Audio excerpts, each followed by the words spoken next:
Big up, everybody. How you doing? It's your boy MarkN, UFC fan, and you know what it is?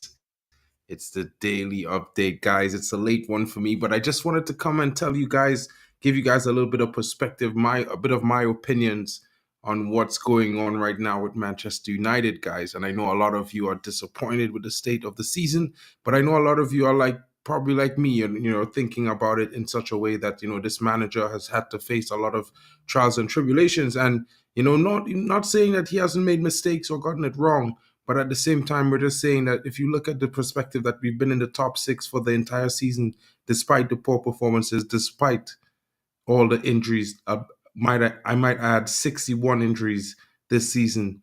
It has to be something to say that the standard, even at our worst, is still top six and not lower. So, guys, have a little faith in the manager.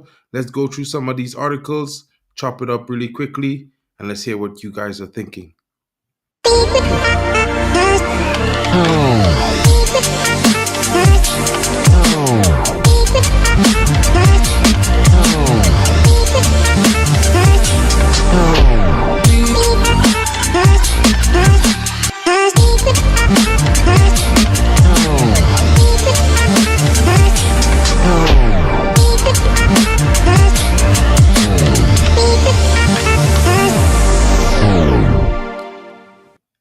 Guys, don't forget to smash a like and subscribe if you're new. Don't forget to click those notification bells so you can see when I'm live again. And big up to all of you watching on X, guys. Don't forget to give your boy a retweet. It's going a long way to help the channel grow. Thank you so much in advance. Let me bring this article right to the stage, and I'm going to read it out right now. I know a lot of you have read it or probably heard it, the press conference, the interview with Gary Neville.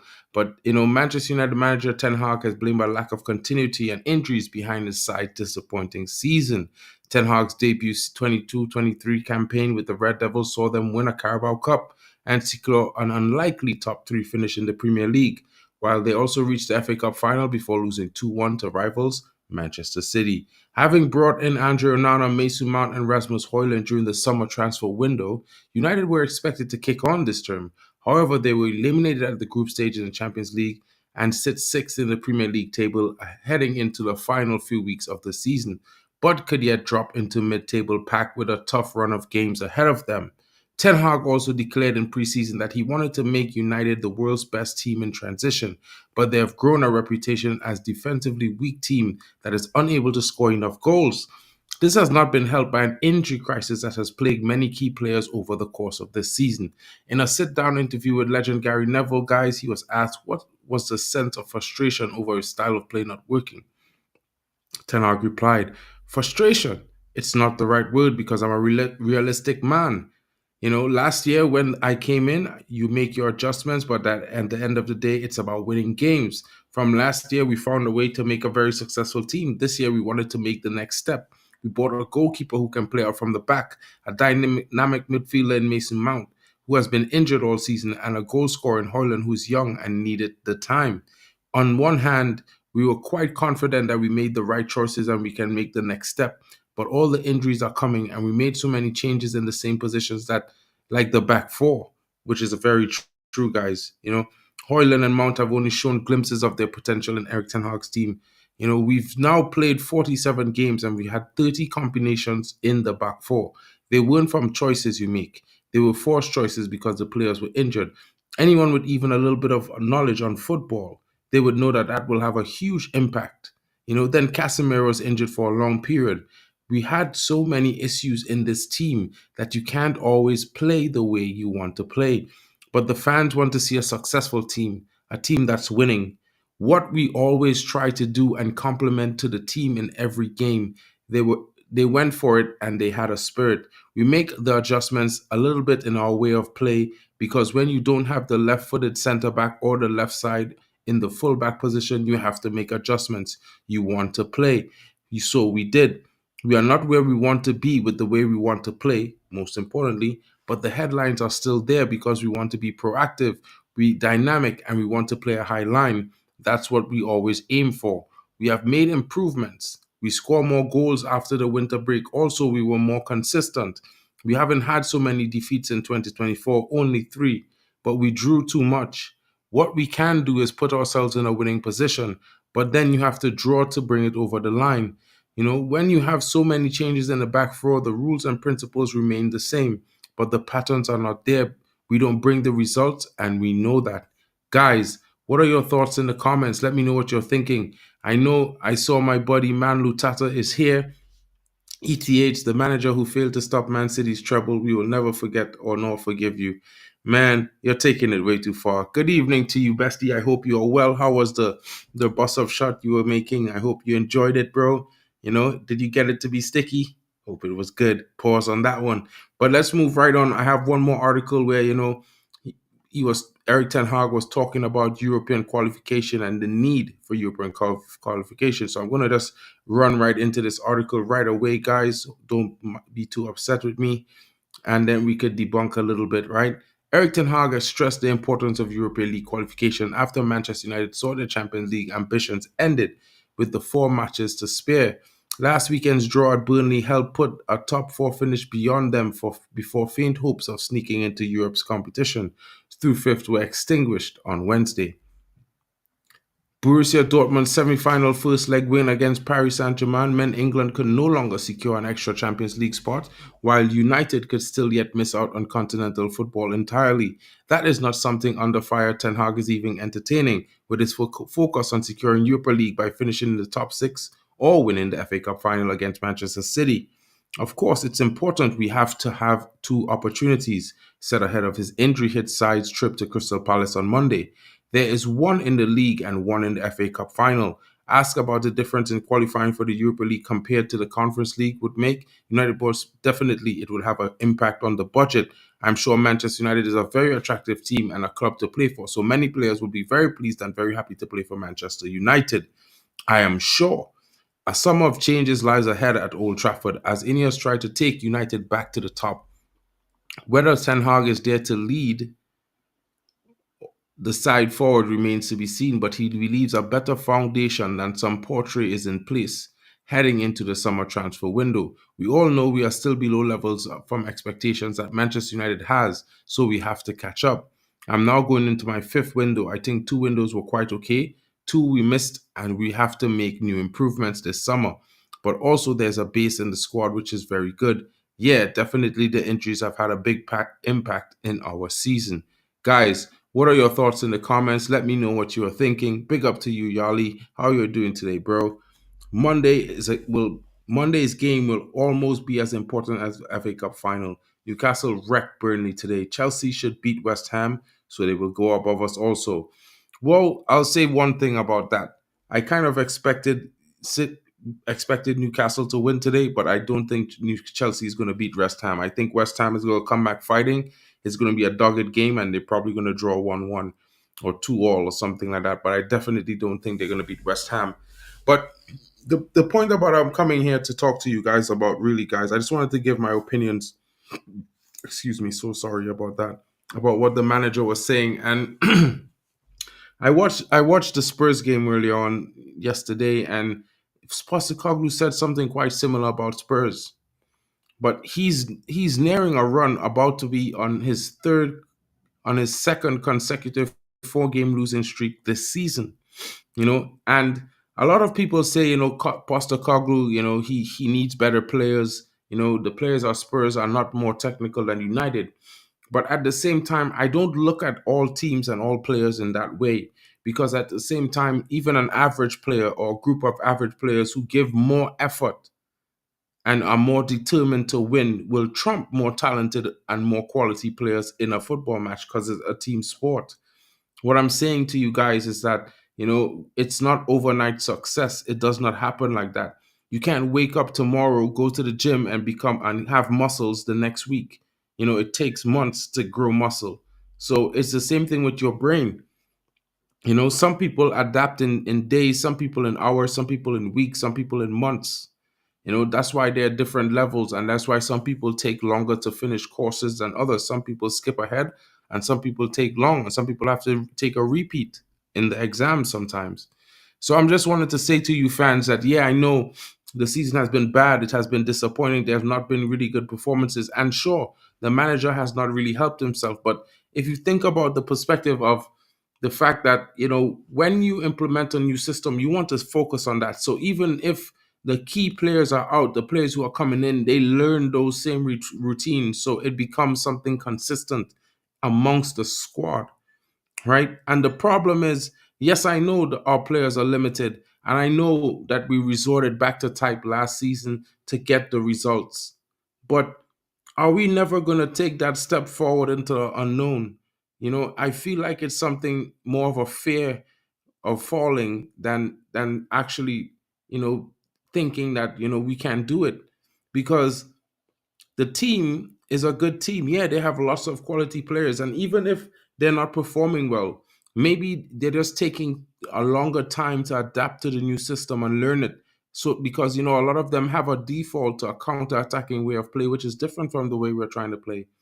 And if we revert back this season to what we did last season with the team, there's not going to be any progression going forward. There's only just going to be satisfaction and grinding out wins by getting results.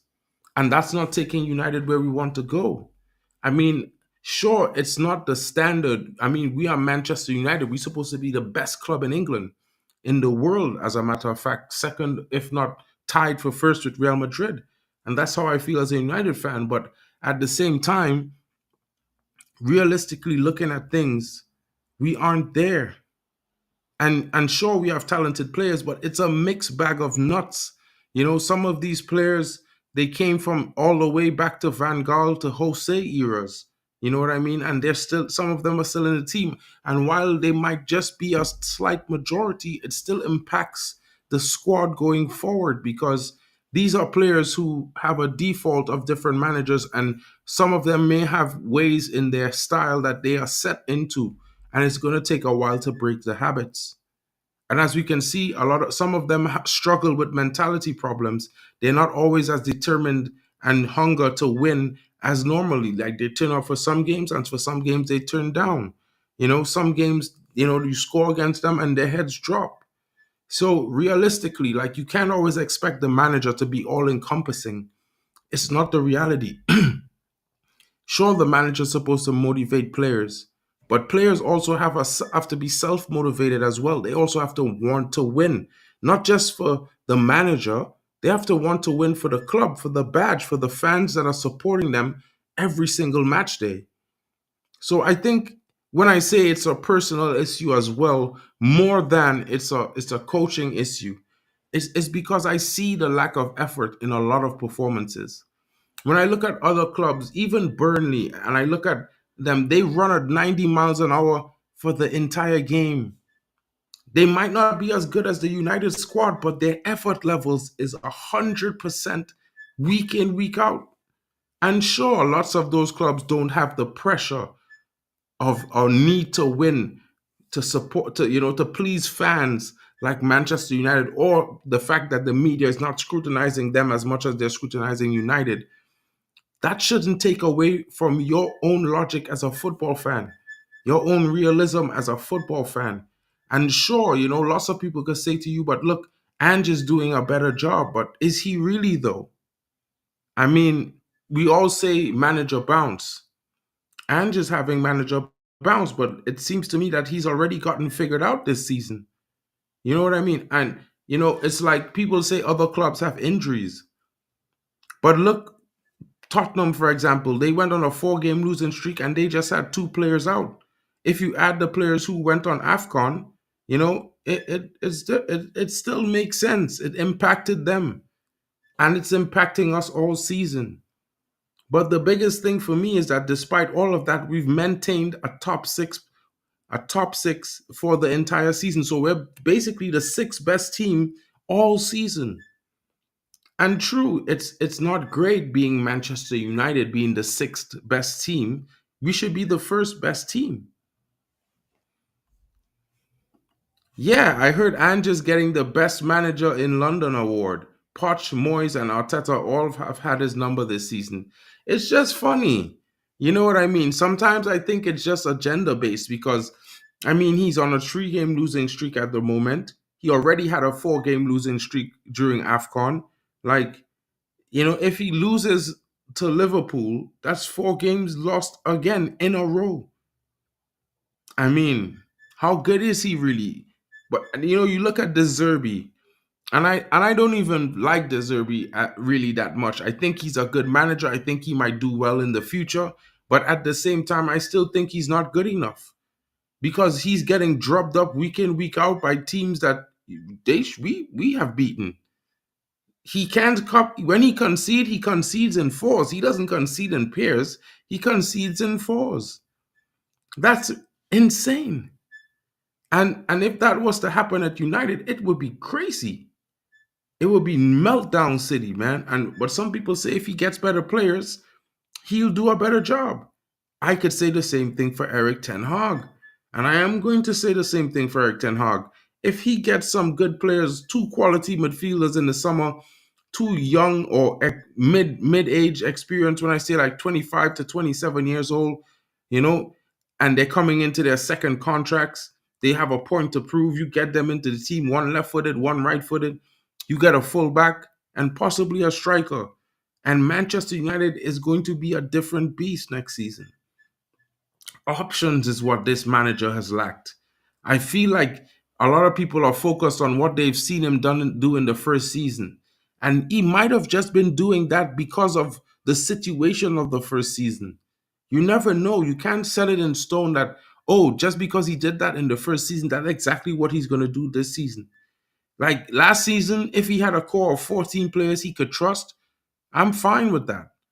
But this season, I feel like the core was more like 18 players. It's just most of them were injured. So, in my honest opinion, most managers and most teams have players who play more than 30 games a season in the Premier League. What's the difference with United having players like that as well? I think there's a lot of revisionism, by some fans, and they rewrite this. They try to rewrite history. They say this season has been our worst season. It has not. Our worst season was under Moyes. He got the defending champions and he finished seventh with worse performances. So make it make sense to me, guys. In Ole Gunnar's first season, we lost to Swansea under Poch, under Jose. I think we lost to MK Dons. Guys, it is what it is. We might have had bad performances this season, but we could all see it coming based on the transfer window as well as based on the fact that we have so many injuries and it's not injuries in the say to mostly players who substitutes, it's injuries to players who are critical to start our back line in our defense. We have no left back. Mad, that's crazy. For almost half the season, we've had no left back. So, guys, it's one of those things where, for me, the season is what it is. I don't think it's a write off. I just think it was bad luck. I think it was a bit of bad luck, a bit of poor planning. Not just the manager has some fault, of course. There are some games where I didn't like his team selection. There are some games I think he should have changed something in the game differently. But at the same time, when I look at his bench sometimes, I'm seeing youngsters who don't need to be thrown into the pot of fire so soon. We've already thrown Kobe in, we've thrown Kambwala in. We need to ease in some youngsters as well. It's great that they've been able to perform so well in their debut seasons in the moments we've called upon them. But we can't always expect every single youngster to come in and give a 7 or 8 out of 10 on their debut. Now, that's not really realistic, Big up to you, Yarley, coming back in. Arteta has lost 5 games and drawn 5, won 26. He scored 88 goals and only conceded 28 goals. And he is not the best manager in London. Bro, I don't even know. Did you see the penalty that they gave to Man City today? Bro, I feel like PGML is rigging the Premier League this season. It's crazy. Big up to you, Nikhil. How you doing, bro? Hope you're having a great one. Good morning to you. It's night by me, bro. As you can see, it's dark, so I'm just keeping it short tonight. But I hope you have a great start to your day, man. Guys, so I'm just saying how I feel, guys. You can disagree. I would love to hear your opinions. If you disagree, just drop the comments and then I can react to them live. At the same time, I feel like, if you look at all the perspective, you cannot say to me that you haven't seen a few patterns of play here or there. You cannot tell me we haven't seen progression this season when in the first half of the season, our XG, I'm not a stat man, but our XG was something like 0.79. And from since 2024 January, our XG has been 2.21. That's almost double or triple. You know what I mean, guys? So look at it from a perspective that we've been creating so many more chances. So which means we fixed the problem we were having at the beginning of the season. We couldn't create chances to score goals. The biggest problem now is that we had so many players injured. Our back line wasn't solid. We didn't have that proper rotation in the back line that would be able to see us out games. And sure, the manager could adapt. And sure, but we need to progress, guys. We need to keep stepping forward, and yeah, he might not be that guy to take us to the promised land, but still, he still needs to be given the chance to make mistakes. It's just his second season.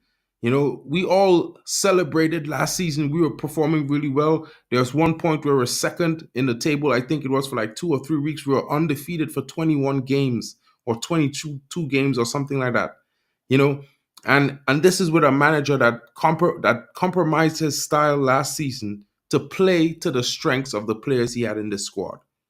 I'm not going to be mad at him, for trying to play the way he wants to play and having so many injuries and 61 injuries in the same season, as well as the takeover saga, the Mason Greenwood situation, the situation with Anthony, of course, the Jadon Sancho refusing to play.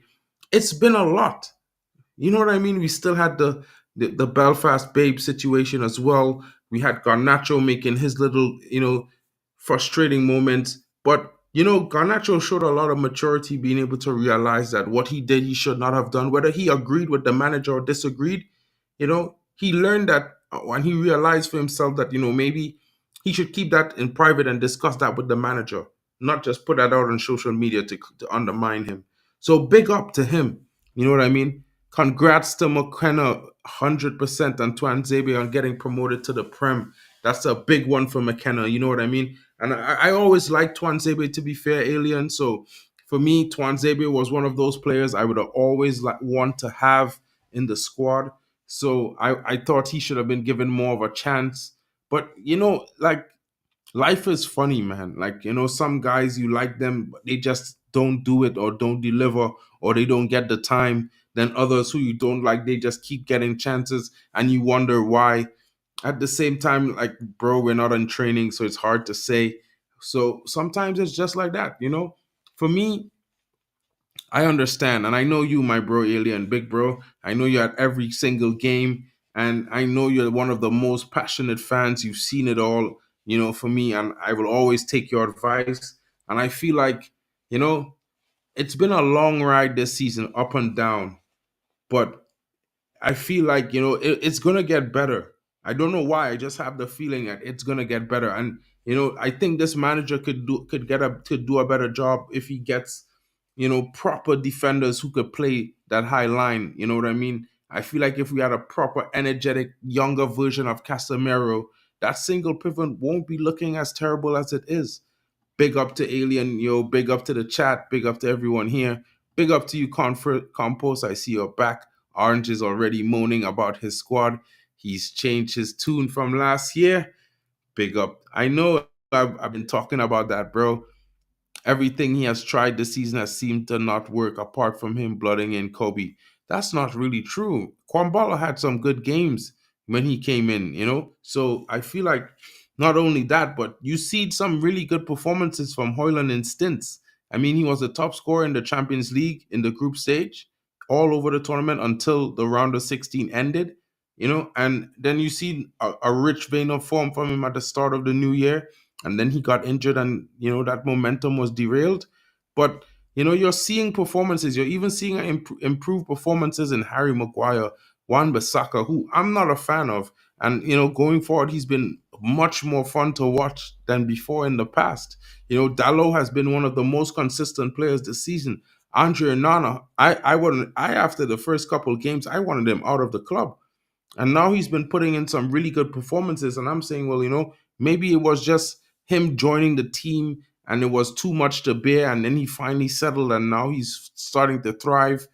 So sometimes progress takes times, guys. I'm going to drop the link for you, bro.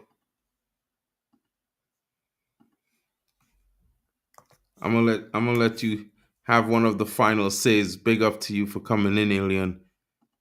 Big up to Stephanie Griffin. You're doing well.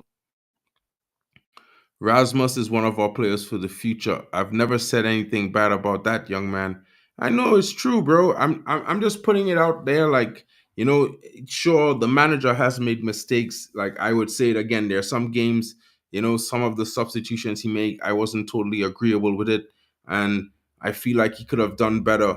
But when I look overall at the team, some in some games I feel like the tactics were good, but the effort levels were letting down other players in the squad by some players. And like at the end of the day, I'm not gonna single out players and blame them wholeheartedly because it's a squad. And when you're on the field, it's us against the rival, whoever we're playing against, so we're supposed to be able to pick each other up no matter if we're not having a good day or if we're not really great friends. We should still be able to be like a family and be like, hey, we got to get the job done outside first. So it's not really been there for us this season, guys. And despite how rough it was, we're still in the top six. So for me, it's not too bad. If we win the FA Cup final, I'm taking that, guy. I don't know about you. Hey, Alien, drop the link. I don't know if you're getting in, but I dropped the link. It's in the chat. Come in and have your say, bro. Big up to you. Yeah, guys. So I'm just gonna, while Alien takes his time to get in, I'm gonna pull up this one more article, about.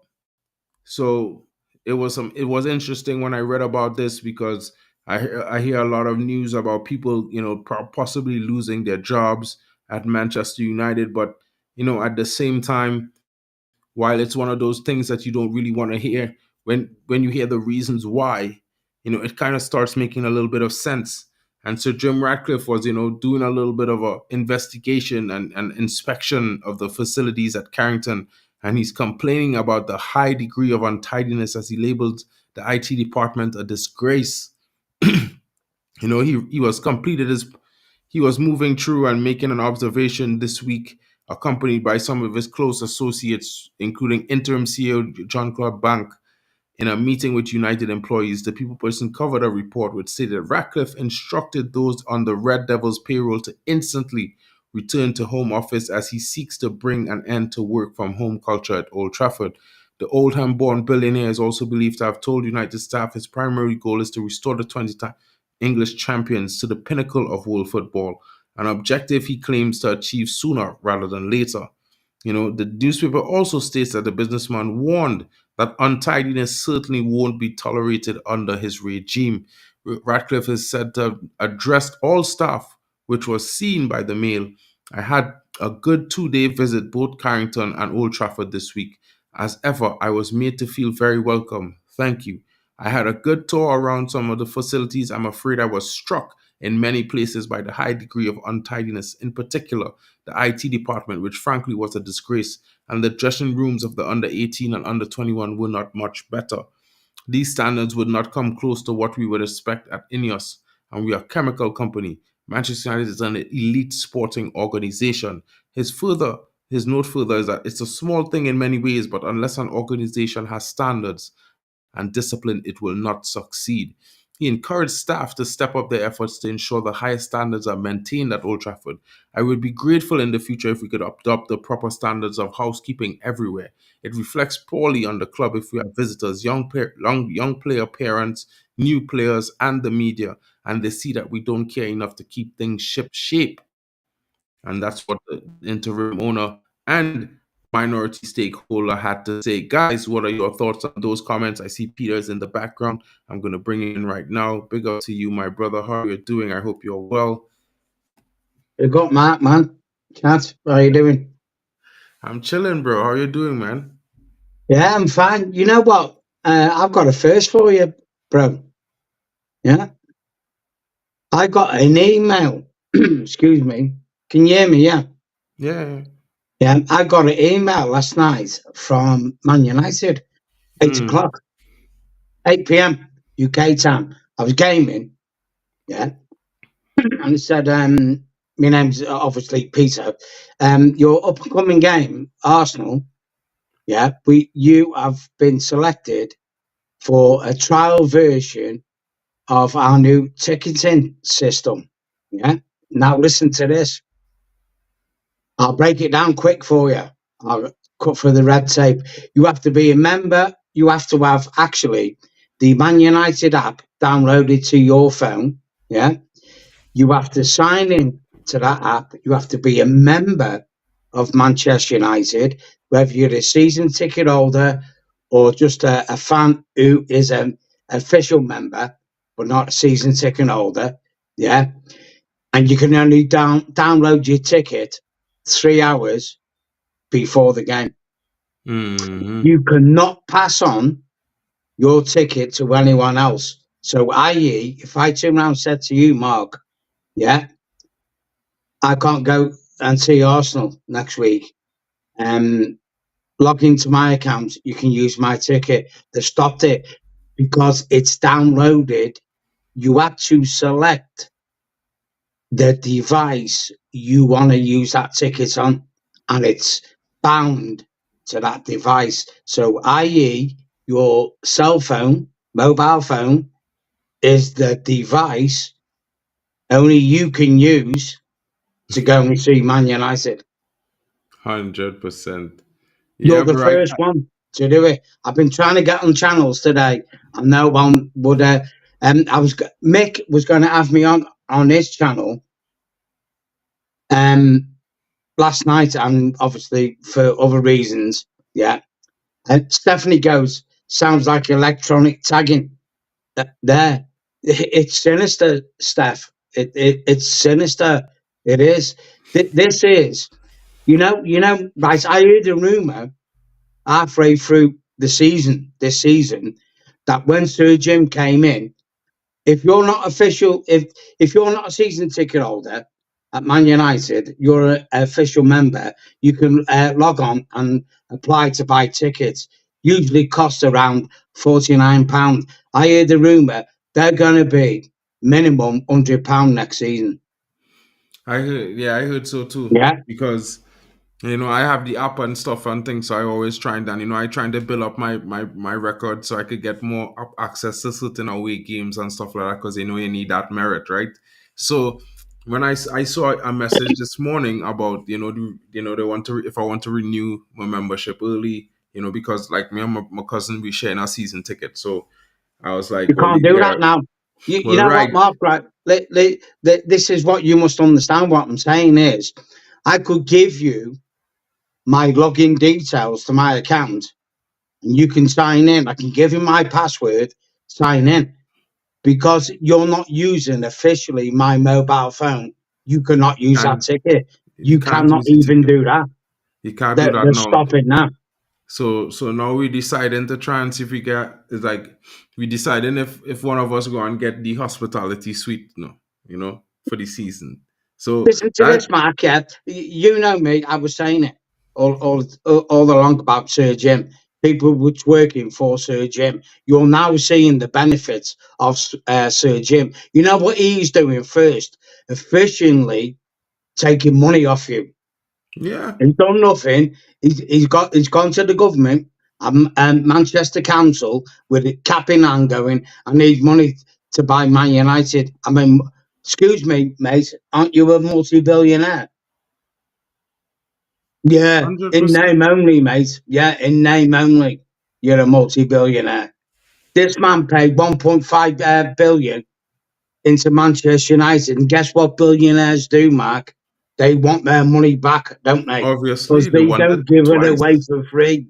They want it back 3 times or twice. Of They don't course they just do. want back what they put. They want that to double and triple. So they're looking for and the dollar. Like, listen, I was never falling asleep and playing no games. I know when Sir Jim Ratcliffe come in, we was going to see heightened ticket prices because for me, he's a businessman and a very astute one as Yeah, that. man. You know what I mean? You So know, the reality for me, the one rumor that I was hearing, Alien, and I wanted to talk to you about that a while now, but we realized that they scrapped that idea because I received an email at a time where they were saying, they're considering doing this last season of the season tickets.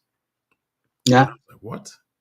So, you have the forum reply to give them and things. So I replied and I was like, yo, this is like a tradition, there's this is something more than this is like part of my life, bro. Like if you Yeah. do this, then what I say, how I go and connect anymore.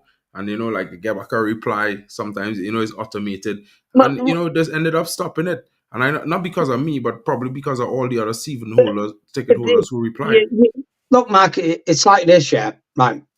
Okay, yeah. I'm a season ticket holder at United. League Cup final last season, FA Cup final, couldn't get a ticket. Yeah, I couldn't get one. Couldn't even apply for one as a season ticket holder. So, as someone who isn't a season ticket holder, the only way you're going to get one is black market, and the price is well they're cutting that. The problem is, and I won't mention the name of a website, but there's a Curry Live football ticket. It's yeah, they sell tickets for Man United. You can look on it now for the final coming up against City. There's people selling 2, 3, 4 clusters of tickets. This system, what they're bringing in, is going to stop that. The problem is this, though, Mark, and it happened this season in the Champions League. When people hand in their tickets and they're valued at, say, £50, yeah, they sold them, the Glazers, as a hospitality ticket for £175, and you didn't get no hospitality. It was like just a seat. Just a seat, bro. You could go on Man United website now, yeah, try and look for the ticket for Man United v Arsenal, yeah, minimum was 300 quid. 300 quid. I'm telling you, I was going to buy one because my cousin going to the game, and I thinking Yeah. about and I supposed to come over to the game, so I was like, I had to get a ticket, 300 quid. I'd have popped that 300 quid, bro. Like it gonna Not worth happen. it, man. You know what? You know what? I was texting Mick because I was going to talk about this on, like I said earlier, I was going to talk about this on Mick's channel last night, but we was doing his own life. Everyone has a life outside Man United. Man United isn't the be all or the end all of the world. Next season, I'm done with this shit show. Man United. I'm going to watch them on TV like everyone else. And in fact, my local team, Chester FC, who are in the 6th tier of English football, I'm going to go and buy a season ticket and go and watch them instead, because I think they'll actually appreciate me more. 100%, bro. I wouldn't disagree there because, like, you want to feel appreciated. And, the biggest thing for me, bro, like, you're going to the stadium. I mean, I'm from Trinidad, bro. And when I come to England, bro, Manchester United Stadium, there's, like, supposed to be, like, majestic compared to the stadiums we have in my country, which is, like, a quarter of the size, right? But the one thing I had to say, bro, is that I didn't, in the last, I was there for the last preseason game for a few games in September and October. But I would never forget the experience for those games. Like you're there and you gotta tell yourself two things: you gotta get to the bathroom before halftime. If not, you gotta hold it until you get to Bishop's Place afterwards, because you don't want to be wading through piss on the floor, and it was terrible. And as a fan, I don't sit on the side where the roof is leaking, but I've seen it live leaking like a waterfall on people. You know what I mean? Those things need to be done.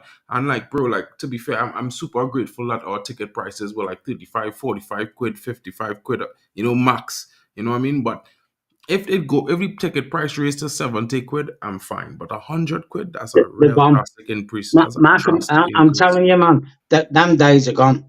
I'm telling you. But what it is, this is what Sir Jim has come in and done. He's cut out the third man, the middle market. Yeah. You're only going to see Man United officially through Manchester United app. That's what he's doing. Yeah, that's it. Third party sources. I can't, like I say, I can't even give you my ticket to go and watch them because my ticket is bound to my cell phone. This is what I got last night.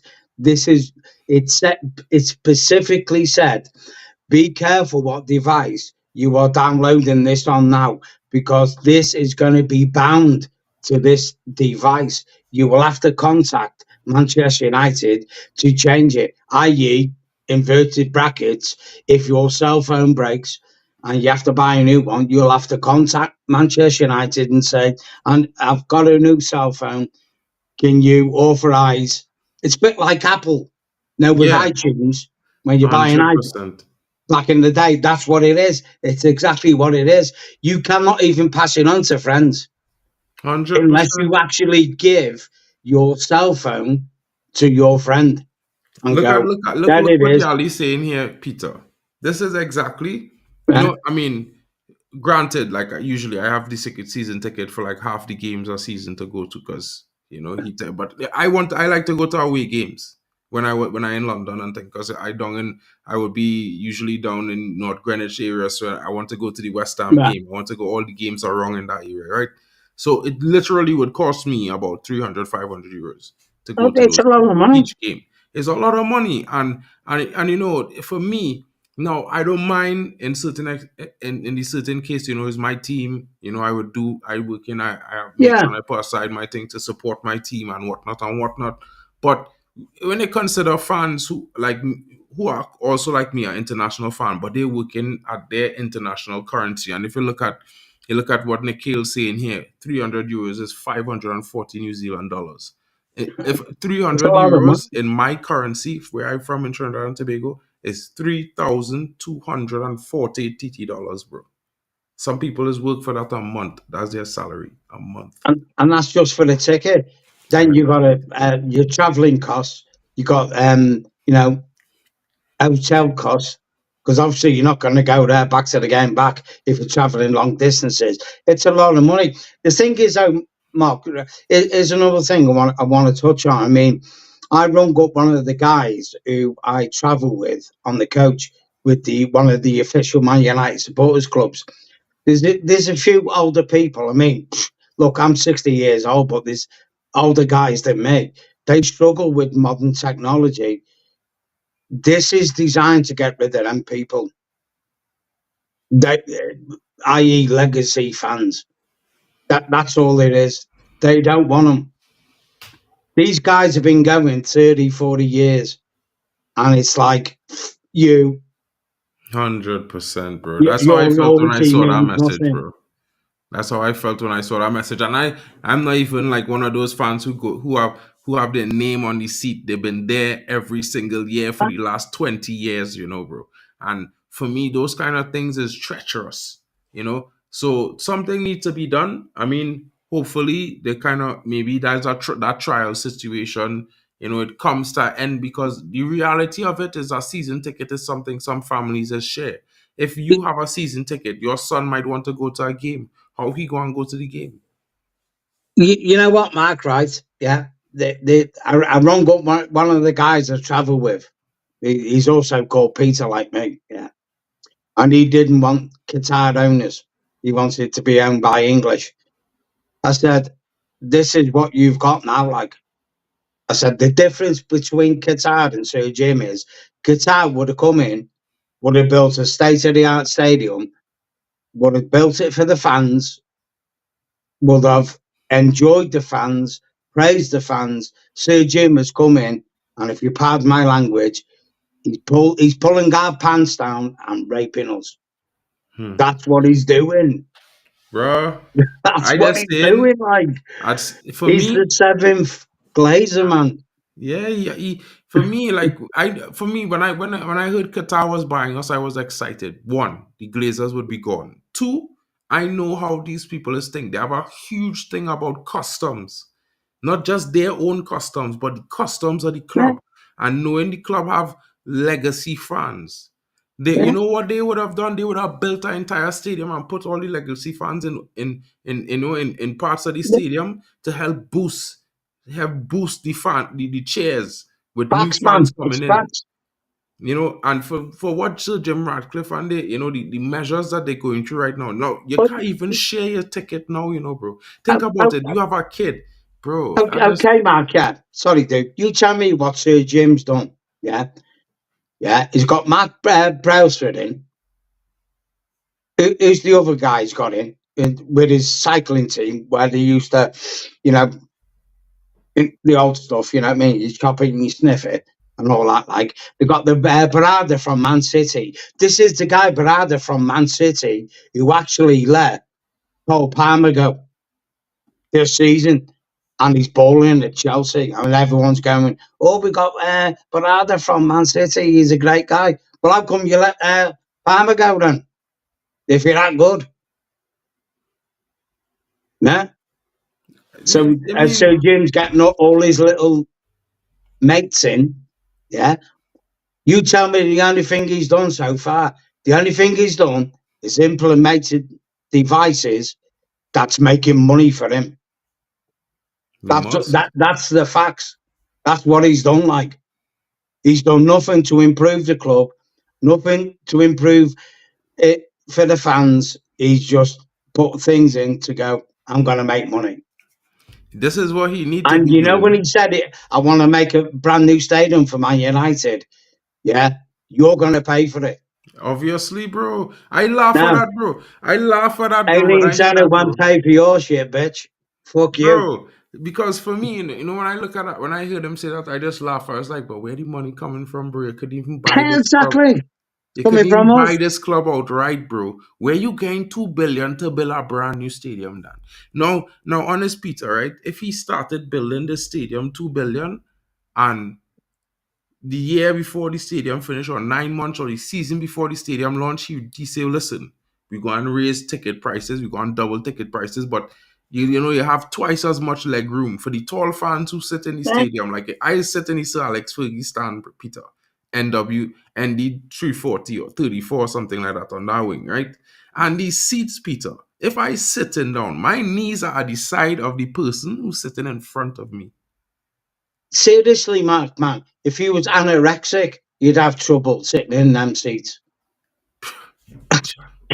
And I Bro, don't mean that in a funny no, way. but for real, bro, People don't I'm understand. a big You've guy, six literally got two, about you 10 know. centimeters of room in the seats. And you know what, right? I was talking to a few guys, because the season ticket I have, well, I don't have it no more because they're giving in. It finishes this season, so good riddance to them. But because I know a few people there, I get to roam around the stadium. I don't like the same seat. Yeah. Now, the Everton game, I was in the Sir Bobby Charlton stand.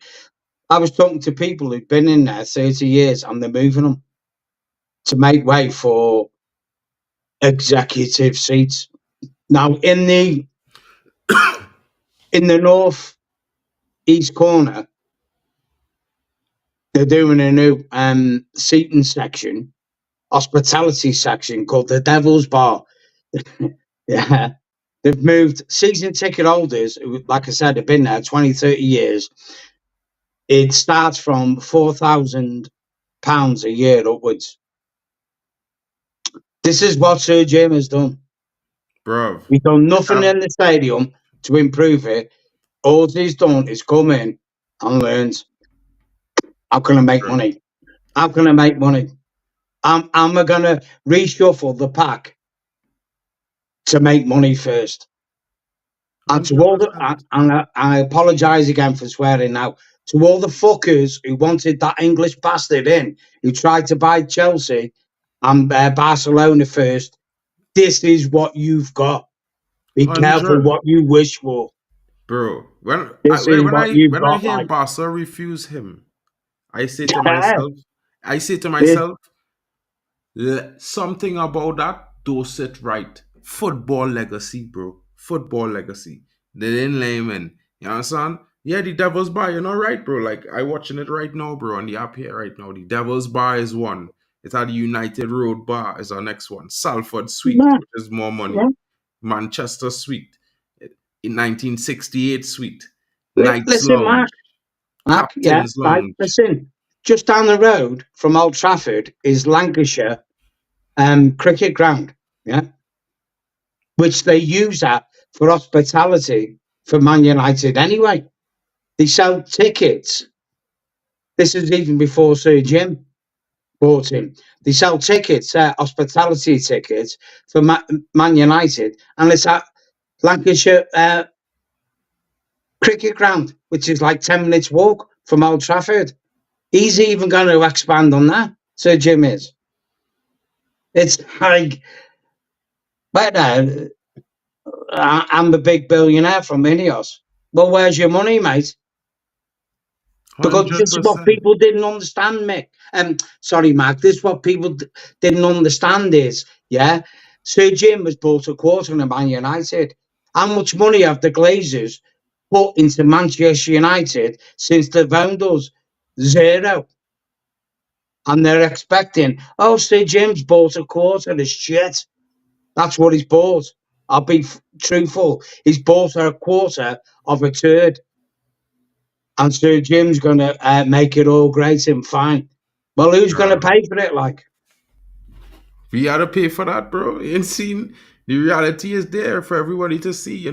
That's the good the thing. man, A lot of it's fans, coming. they have to remember this was I always say when they want to choose a certain part, you all have to consider the ramifications of the choices that you make. And while they could hate Qatar, right? But for me, it wasn't about Qatar. Anyone who was coming to buy the club 100% was what I was supporting because Yeah, of that course. meant Yeah. no more Glazers.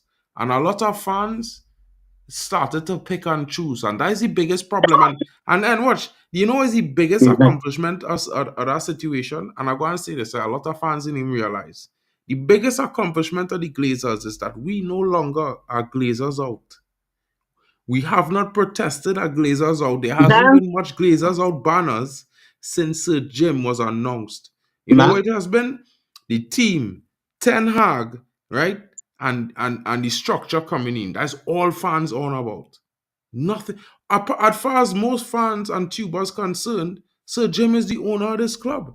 Because apparently they don't talk about the Glazers anymore. no. No, you know what, Mark? I can tell you this category. Yeah. Um, Obviously, I'm at the games. Yeah. When people start singing Glazers out, it's like a murmur.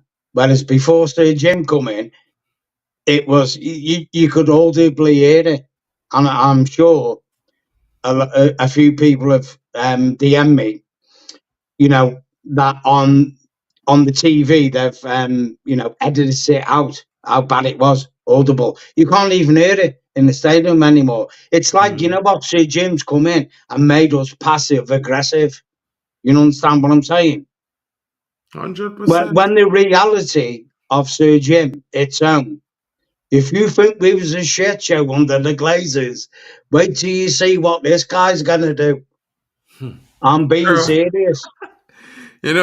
Peter, like Meltel was saying, right, with everything going on with the results, this sort of positivity he needed this Saturday night, because to be fair, guys, you know me, bro. I'm super optimistic about the I situation, know, but man. when I think about the stuff that happened in the background and what could be possible under Sir Jim, and when I say that, there's a flip side and there's what the hope. The hope is Okay, that you he know does what, a Matt? good Right, job. But the listen flip to this. side, Right, listen to this. If I was Sir Jim, right, this is what I'd do. Yeah, right. In the world, you always have positive and negative. Whatever you do, you're never going to get 100% positive, and you'll never be 100% negative. There'll always be fluctuations in between. Yeah. From what I've seen from Mason Greenwood playing at Getafe compared to Marcus Rashford, if I was Sir Jim, first thing I would do would be Marcus Rashford, you're sold. Mason Greenwood, get your ass back in the locker room straight away. That's what I'd be doing. bro, That's it. that's Like, exactly what I want them to do, bro. That's that's exactly it. what I hope he does. Because listen, That's what winners do. They look at winners winners. just do these things, and you wouldn't believe it. You wouldn't believe this, Peter. But it will be such a bold statement, right? This is That it. this Yeah. young man coming back, you're backing him. Not only that, but he Yeah. have a point to prove. This is Yeah. boyhood club. Let's not forget. He come back and have a better season for the United that he had having at Getafe right now. Bro, you listen, you can't stop selling United news and headlines if that Yeah. happen next season. And from what I have seen him before Getafe, he was the brightest spark coming But that came out of look, our academy. look, Mark, Since we don't need to go over what's happened with Mason Greenwood. We all know that, like. But the thing is, this is it. This is the problem with the fan base.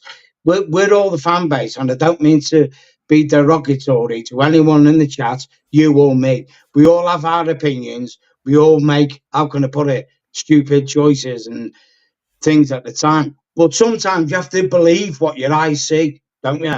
And you know what my eyes see? I see Mason Greenwood playing football, and I see Marcus Rashford walking around. 100%, What you gonna do? What you bro. gonna do? You're gonna Listen, get rid. You're gonna get rid of the guy who wants to play football and keep the guy who wants to be. Oh, I'm a victim. No, I mean, he goes to a charity event with a fucking beat on a head cap on. You know what I mean? Underprivileged kids. It's like, you fucking dickhead. Like, who's advising you? Sell him. Doesn't yeah, matter. bro. If you I get 10 million for Rashford, you know what? Here's the first thing I'd do if I was Jim at Man United. I'd look at the players, assess them, and go, I'm not going to buy any players this season. Why? I'm going to spend them what money I've got on buying these players' contracts out and shipping them out the club. Goodbye. Go and see if someone's going to give you 300 grand a week. Don't worry about it. I'm going to settle your contract. Off you go.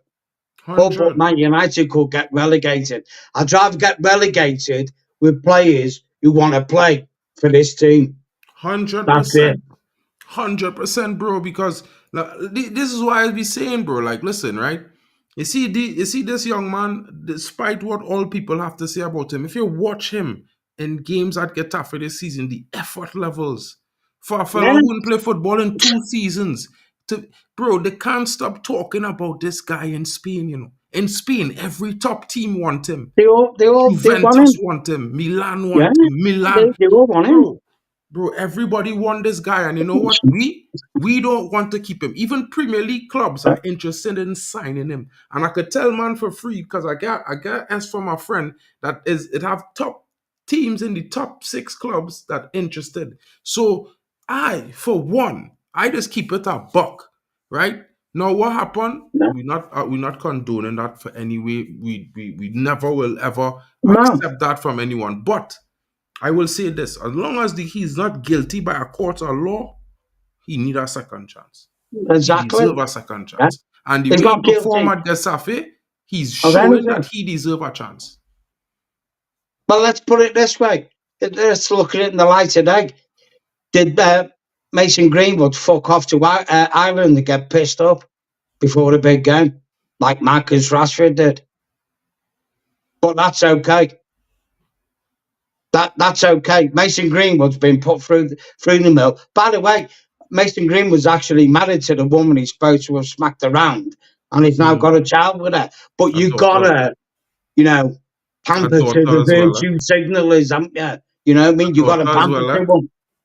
Most importantly, you have a daughter as well. So if there's anything God did was give him a remedy for his actions. Yeah, He exactly. literally raising his rehabilitation. So, in my honest opinion, we could stay mad at the guy, but at the same time, when I looking at the football, I looking at our team this season.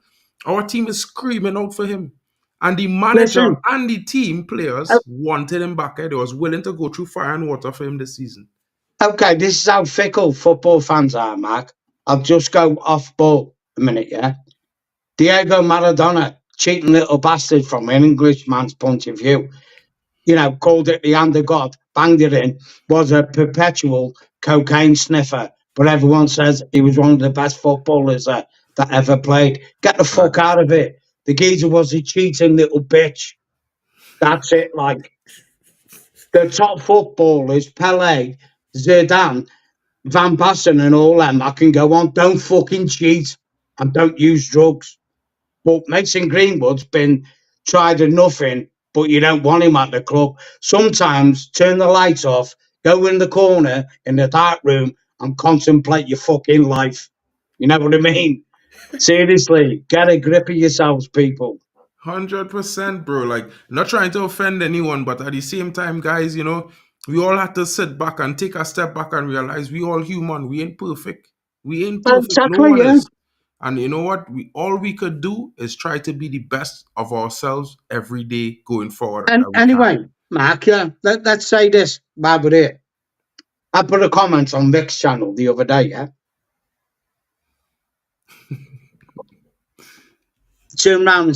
I turned around and said, will Man United win a game before the end of the season? We've got Crystal Palace away, Arsenal at OT, Newcastle at OT, Brighton away, and Man City FA Cup. To me, they're all losable games. Yeah, I wouldn't Currently, say the way we're no. playing. I wouldn't say no. I would say the two games at OT, we have the biggest chances of winning based on the factors those clubs coming in and the energy the fans will have on those days. They might turn up. It's the game tomorrow on Monday and the game against Brighton I Yeah. really worried about. See the FA Cup for me, Manchester United, historically, we've always been a really good cup team. Whether it be in the League Cup or it be in the European Cup, we've always been a really good cup team. And not a lot of teams been able to do that. So You, you we know, might go and lose, but we could also turn up and do a Liverpool. you know what, Mark? Right. Well, one of my friends is a Man City fan. He goes, hey, Nintendo, you know what we're going to do to you in the cup this year, don't you? I said, well, he goes, last season, we beat you up. I said, he said, this next one, we're going to pull your pants down and fucking make the shit out of you now. Like, because this is what you got to understand, Mark. Listen to this and think about this. Last season, when City beat Man U in the cup, a lot of them players were thinking about, I don't want to get injured. We've got the Champions League final to come. Yeah. Now Man City don't have that to come. That's their last game of the season. And guess who's firing on all cylinders? The robot. Yeah, Erling Haaland. Yeah, you know, yeah. You know what's coming, don't Tenno. you? Tenno, here what going on, right? A hair fight. They the one game. You see that one game, Tenno? We had revenge for them. And let me tell you something, Tenno, and I'm saying it now. Men can clip me. Clip this 13 seconds here. Like Mason. Clip these 13 seconds here. You see, for all the hurt this season that teams put on me on VAR, Huh? we will do our upset. You see, watch me. The first 15 minutes, if we get 3 chances at goal, we will score 2 against Man City. Man City will be down 2-0 before the half. Right? They had a comeback. I'm Yeah. telling you, it go be a flip. We will pull their pants down and snatch it from them. They will You win never nothing know. this season. I mean, Dream last season, Peter, before the season start, I had a dream. Man City didn't win nothing and they finished 3rd this season. They might finish 2nd, but they ain't winning no Premier League. They ain't no. winning no UCL and they ain't winning no FA Cup this season. They ain't winning nothing. Nothing I for mean, Cup this season. you know, I mean, you never know, Mark, in football, dear. You never know. I mean, the thing is, this is the thing about why we all like football. If everything was equal and you think, well, this team's that better than that team, they're going to win. Well, what's the point in going watching the game because you know what's going to happen? 100%. So you never know, dear. You never know, but you know the mentality of this team. I've seen it too much this season. More. It's been more. I don't think that the problem is. You know what? I'll say this. Clip me on this. Clip me seriously. Clip me on this. Yeah. It's unfortunate that Eric Ten Hag wasn't a Man United manager when Sir Jim took over, i.e., next season. I think personally he would have done better. He's just come in at the wrong time. And unfortunately, in life, that's the way it rolls, isn't it? You know, you can wrong time, wrong place. You know what I mean? But I think he would have succeeded. Jarvis is he would have succeeded if he'd have come in now when Sir Jim was going next season. Possibly. It's one of those things, Tano, where I feel like I look at it like that, but I also look at it from the perspective that Maybe when Sir Jim, at many occasions, he spoke about the fact that we need to have some patience. He spoke about the fact that we need to, also look at the fact that over the last decade, we had some quality managers and they all were not as successful either. Well, So you you know never what, Matt? know. His approach could be Jarvis, ambiguous. He's saying some of the right sorry, things. Matt, you know what, right? We was all going about Ollie Bull. Ollie was shit, blah, blah, at the end. He's a legend, this and that. He's number three, Kieran McKenna, has just took Ipswich to 2 promotions. Sometimes us as fans need to sit down and rethink what we're saying. You know what I mean? Sometimes you can open this before you use this. 100%. You understand what I'm saying? Depending on the circumstances that you're in. Yeah. And let's put it this way. Everyone turns around and says, when we bought players, everyone's regressed under the Glazer management. Yeah. Kieran McKellar is the only shining light that is actually excelled since he's left. 100%. He's actually excelled in his job. What he does next season in the Premier League is a different story. But the point is, the guy's just got 2 back-to-backs promotions. That is an achievement. That's very good. That's amazing. Jarvis, buddy, what's up, man? How you doing? I'm you good, were just chatting there about different little problems. Not really just about the football. We was talking all about like different things. The stadium, the ticket prices, the new implementations, stuff like that. How you feeling tonight? Yeah, I'm good. Good to see you, Peter. It's been a long time, Problem. Yeah. Good to see you too, Mark. And I see Stephanie here. Mental Ball Game, Vegeta Sama. A lot of good people. So it's good to be here. So what's the topic now? Are we discussing Ten Hag yet, or the game, or no? We kind of Sorry, just Mark. having What it was, Jarvis. Yeah, I jumped on. Yep. Because I got pinged email from Manchester United Football Club last night.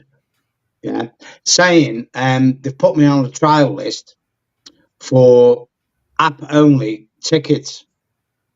But by that they mean you have to be an official member of Manchester United, season ticket holder, or just you buy an official membership. You have to have the latest version of the app. You have to have it be signed in on the match day constantly. 3 hours before the game, you can download your ticket. Okay. Yeah. You cannot. And what it is, you have to pick the device you want the ticket to be tied to. Yeah. So obviously it's my cell phone. Yeah. I could have chosen my PC, but I can't go to Old Trafford with a PC on my shoulder, can I? Well, you understand what I'm saying? So basically what they're saying is, if, for example, I'm saying to Mark, I can't go to the game today, Jarvis, you want my ticket? Sign into my app. I'll give you my password. You can use the ticket. No, that won't accept it. You have to have the device it's tied to actually go there. So basically, you cannot resell or gift tickets to anyone. They're controlling it. Boom.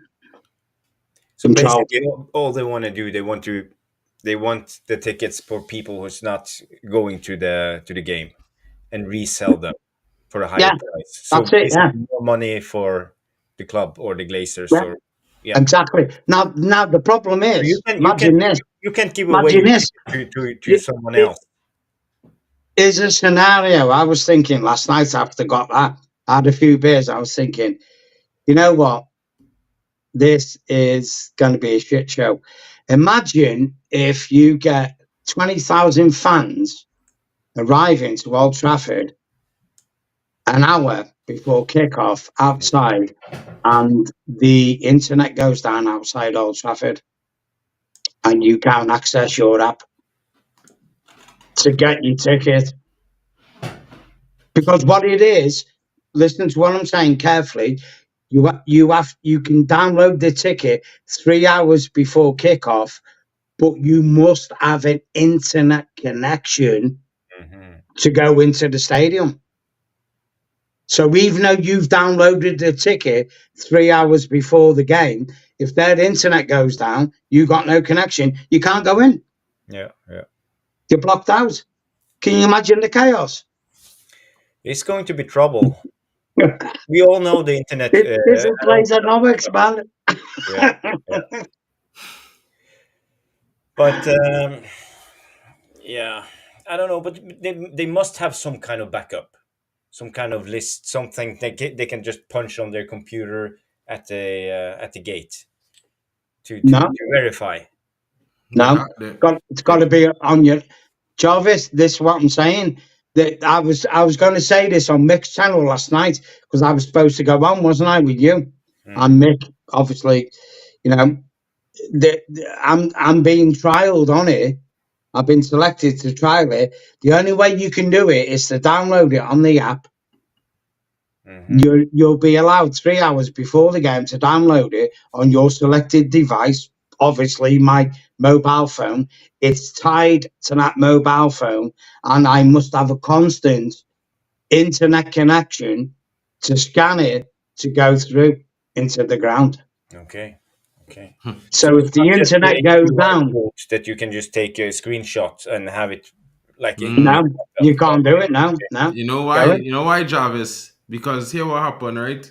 Like I used to download my tickets to my phone and they scan my phone and whatnot. But recently, when I went to the game last couple of months ago and thing, when I scan it, I would see actively right after it scanned, I see I get a notification on the app and I get some more points. Because you know you had to build up points to be able to be eligible for away tickets and stuff like that, right? Okay. You know, so I see that I was actively getting points immediately. So I feel like with that, they're tying it into your app so they know it's you. You know, that kind of way? Like they could identify that it's actually you who buy the ticket, it's you who walk in the stadium. You know what I mean? Now, in one perspective, you know, I am hoping that is not the case because I feel like if I was to have a son and he want to go to the game and I can't go and I want to give him my ticket, you know, then I would hope that if I like, let's say Peter, you know, like he could download it to his app on his phone and then as a device it recognized. But as Peter's saying, that's not the case. So that making it now like, you know, you're probably gonna have to have multiple season tickets. So either way, gone cost.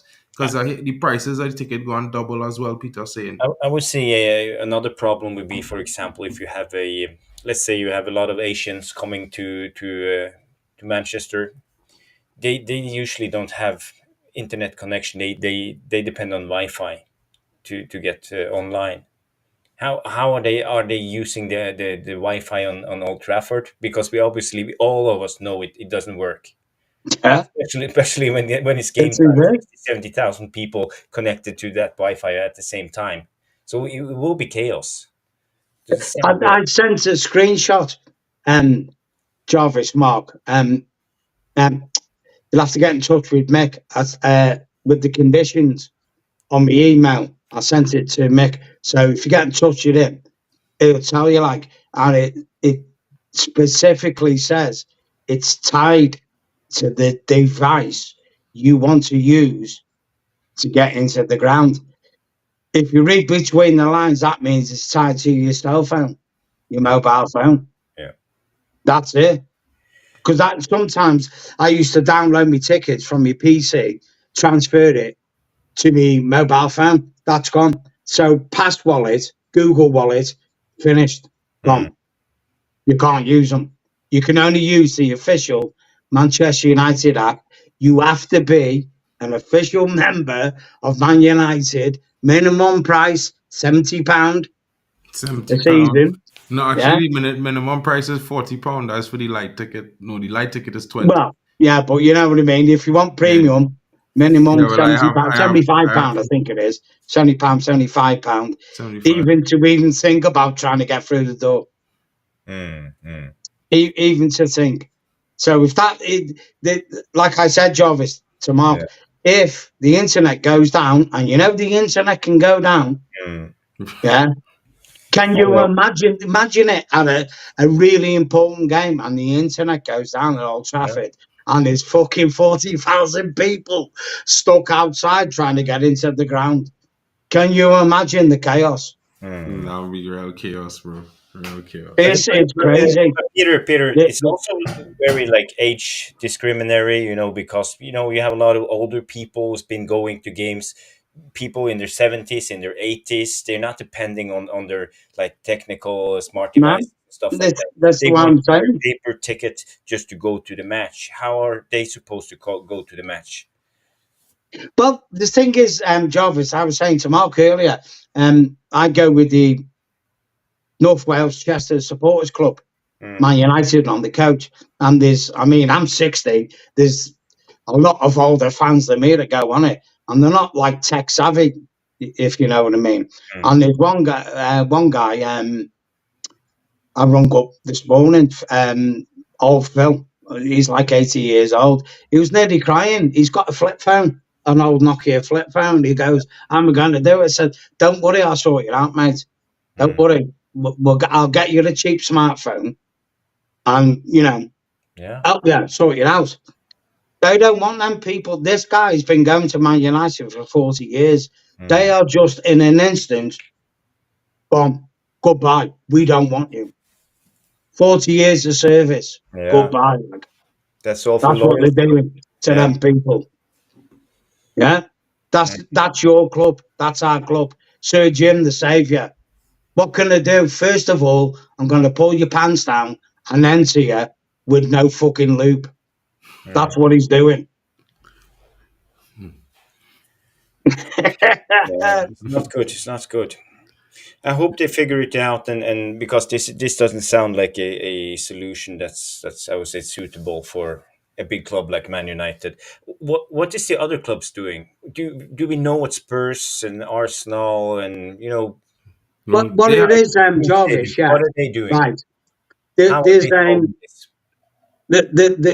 they've got rid of ticket papers, so you can't download tickets paper form. Yeah, and there's for third-party sellers. There's a couple of websites where people who were season ticket holders, I've done it myself, hands up, where you put them on and you sell them for inflated prices. Basically, what this is designed to do is stop third-party sellers. So tickets out are finished. I'm just going to log on now quick to my account so I can tell you what's going on. It's control, like it's sinister. It you know what? Like, for example, if you're not a season ticket holder and you're an official member of Man United, maybe you can buy a ticket for face value, say £50. Yeah. Now, I'm a season ticket holder. Let's say I can't go to the Arsenal game. Get in touch with Man United. I can't sell it now. I can't sell that ticket now. That's it. Can't. The only way I can get my money back is get in touch with Manchester United and say, reimburse me ticket, give me my money back off my season ticket value, and then you can resell it on. Now that ticket, that would be, say, i.e., if you was an official member at a face value of £50, they could sell it £300 upwards.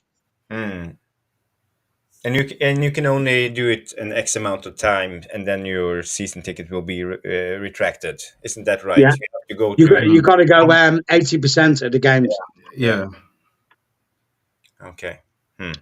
And yeah, that's it. You're done. Doesn't matter how long you've been a season ticket holder. If you go under the threshold of not being at the games for 80% of the time, it's gone. That's it. So it is. It said, "Dear Peter, your Arsenal match ticket have been issued on our official app." Yeah. So I'll cut through the bullshit. What you have to do is this. Yeah. We are trialing secure in-app ticketing and strongly recommend you immediately access your tickets in the app now to stop any delays at the stadium. This is week on Sunday before the game. Open the app, check you have internet access, and you were on the latest version of the app. Select My United and log in. Important, you must use the same login details as your same online ticketing account on the same device that you're using. Scroll down, use My Tickets. This is below Manage Tickets. Select My Tickets. If you're already logged in to the app, you may be asked to log in again. Read and agree the disclaimer to keep your ticket secure. Click on the feature to access your ticket. Your QR code will be displayed 3 hours before kickoff. If your ticket does not show right away, log in and log out and log back into the app. There you go. That's what it is now to go to see Man United. Oh. And this is a trial version. I've been selected for it. Next season, you're talking to 70,000 plus fans who are going to be doing this shit. So you can imagine the strain in a condensed area of people logging onto the internet. What's that going to do? Yeah. Yeah. It's going to be fun, isn't it? It's going to be a trouble. Yeah. But it's going to be fun. Speaking of the game, Peter, because I have been dying to talk to you lately, because I know you are Ten Hag out, and you're not like his biggest fan, and we're going to the end of the season. I always said that I will assess him at the end of the season. I know your opinion on it in a way, but do you see Ten Hag staying for another year, and is there a slight chance that he can succeed with the better structure and a better setup and a good transfer window, let's say? Yeah, like I just said, Jarvis, funny enough, let's hypothesize, we're starting from the summer that's coming. Yeah. If Ten Hag would have been chosen as manager then, he probably would have had a chance under Sir Jim succeeding. The problem is, obviously you guys seen it in the semi-final against Coventry.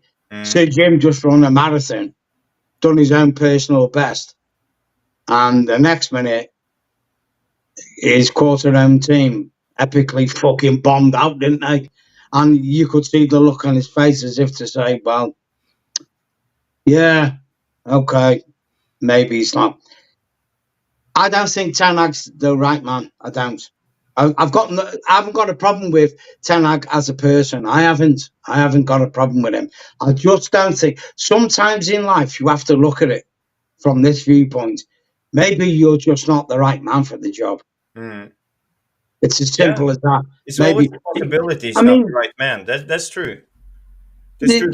But for me, Peter, the question is, do we have enough evidence to come to that conclusion? Because for me, it's very hard, because we have had all these injuries and everything, all this uphill struggle, with the takeover, with the Greenwood Sancho thing, and all the injuries on top of it. And it's been a season when we have had a lot of VAR things against us, penalties and dodgy shit, and you know how it is. So do we have enough to conclude in a way? Jarvis, right. The first two games at OT this season, Wolves and Forest. We beat Wolves 1-0. Yeah. Onana basically poleaxed one of the Wolves players. They should have got a penalty. It could have been 1-1. Anyway, didn't get the pen. Forest were 2-0 up, sat back. We won 3-2. These are the first two games of the season. I seen a gaping hole in that team. Yeah. He only addressed that when Mainu came back. Yeah. Now, what you got to understand is this with managers. Sometimes you have to play players out of desperation because, needs a must. Yeah. If you should be into, like Noureddin has mentioned many times from last season, he kept the same core of players and burnt them out. These players should have been integrated in slowly. Mainu, Garnacho, Kambala. You know, Yeah, I agree, and a but few we others. will see, and we will see a There's a burnout of those difference. type of players next season too. That's for sure. There's a difference between integrating players in than saying, okay, you've got to play because I've got no other choice. Mm. The other guy's injured. You're asking 18-year-old boys who have got. Listen, Kobe Mainu, my opinion, this is my opinion. Kobe Mainu should fuck off from Man United and go and sign for Real Madrid.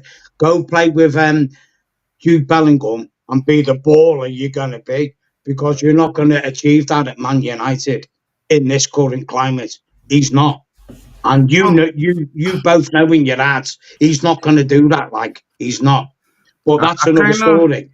I kind Yeah. of slightly disagree there a little bit, in the sense that I understand the frustration with the performance with some parts of the midfield and thing this season. I do. I really understand, but I do feel like, like it works in one way. It could say players will be burnt out. If you look at some of the players last season who are burnt out, you know, not all of them were, because you could see some of them still maintaining a certain level of performance even this season, even if they're not at the same levels last season. But Garnacho was, for me, bled in slowly last season, bit part player. Kwambala, bit part player this season. Menu was the one for me that was getting a lot of game time too soon, in my opinion. Although I did want to see him come into the team. I thought he would have been more like a substitute, 45 minutes, 20 minutes, maybe a start in a cup. But for me, I feel like Menu has shown the level of maturity and ability he has for his age, which is Oh, above his age, right? Mark, But you I know, don't feel like he not going to see his potential at United. I just feel like we need to fix up around him and bring some players in that could benefit him in his position. Because I if get you what look you're at the saying. Yeah. squad, I'm not saying Casemiro is not a great player, but like he not that mobile. And maybe we No, need a he's player not. who just No, he's more not. mobile in that midfield, and it would make everything work better. This It's is why because we were linked to Rabiot last season. I think the summer transfer window that went previously largely let down Ten Hag and the fans. I feel like we could have been a little bit more creative. We didn't. We could have gotten some players on the cheap that could have come in, have the same energy, fit the profile at least. They don't have to be the best in the class, but they could have be a younger player, maybe yeah. 21, 22, So, so that we could have someone just bring them in. Look, we don't have any defenders. So, for me, this season was always going to be a tough one, Alien. I know you ever, and I know it, and I know you laugh at me when I say this sometimes, but I really and truly felt like, for me, this season, I was giving the manager to lose. just have I to plug said my phone in. basic. Sorry. Yeah, a small thing. I just felt like we was always going to lose about 10 games in the Premier League this season based on the fact that he was implementing a new system. Well, Now we I lose mean, 12, and that's bad. But the it thing could is, still Mark, be right? Yeah. worse. So, right. Look, you got to look at it from this viewpoint. Yeah. Okay. Right then, if you're Sir Jim, put yourself in Sir Jim's shoes. Yeah. Now, apparently, he says he wants to put Man United back where it is. Okay. Mm. You have to project the future. Yeah. 3, 4, 5 seasons from now. Mhm. Marcus Rashford, Ericsson, Bruno, all them. You know what I'm going to say. They're not going to be the future of Man United. So what do you do? What does a businessman do? This is me as a businessman. Someone turned around and said to me, at the end of this season, I'll give you £60 million for Bruno Fernandes. Thank you. Goodbye. You're gone. You haven't got a replacement for him. Don't care. That £60 million is now in the bank, waiting for me to use it on something I need to do for the future plan of what I need to do. Marcus Rashford, 200 grand a week. Your attitude stinks, boy. Go fucking buy. You're done. Mm. Oh, but I'm Marcus Rashford. Yeah, you are, but you're not Manchester United. No one is bigger than Manchester United.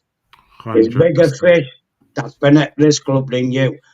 Dwight York, Andy Cole, Roy Keane, Paul Scholes, Brian Robb. You know what I'm saying.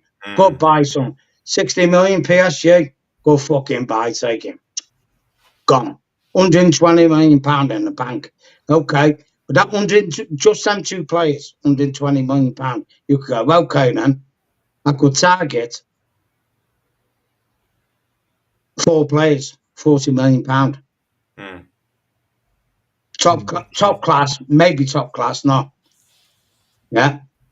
Now, if you had a good scouting system, and Man United has, because one of my personal friends, who actually, I'll drop one on you now, like, I won't say his name, who's worked at Man United for 30 years, and he is a fucking top scout, and they have not listened to him.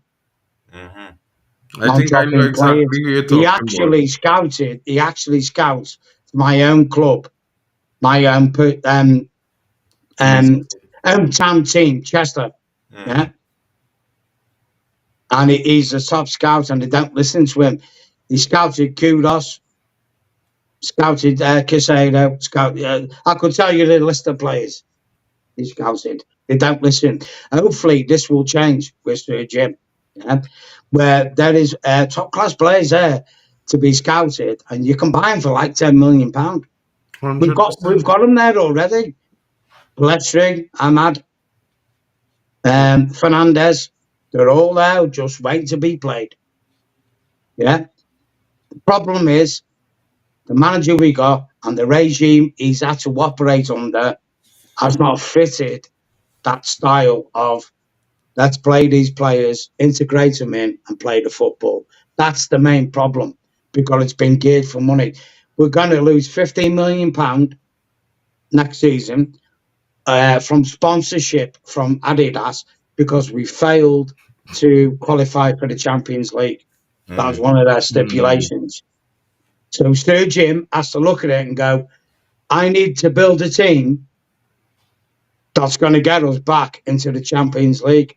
Marcus Rashford, can you bang in 20 goals next season? I don't know. Fuck off. I'll go get someone else. And here's a fun fact. I've sat there all season and talked to fellow Reds around me. When Rasmus Højlund gets substituted, all of a sudden, the fucking wingers start crossing the ball in the box. Because they've got a problem with Rasmus Højlund, the team. I'm telling you that now for a fact. They've got a problem. And I know he went to Erik ten Hag, Højlund, and he said he had a problem with Bruno Fernandes. And Erik ten Hag turned around and said to him, go and deal with it with yourself. What the fuck are you doing? You're the manager, aren't you? Like, I'm just a player. You manage. I'm telling you that for a fact. Interesting information. Basically, that's a fact. Yeah, but that's a fact. But for me, because you go back, look at games when Rasmus Højlund has been subbed. Man United start crossing the balls into the box. They won't feed him. They don't want him there. The players don't want him. You know why they don't want him? Because he's fucking better than them. That's why they don't want him there. He's better than him. He's better than Rashford.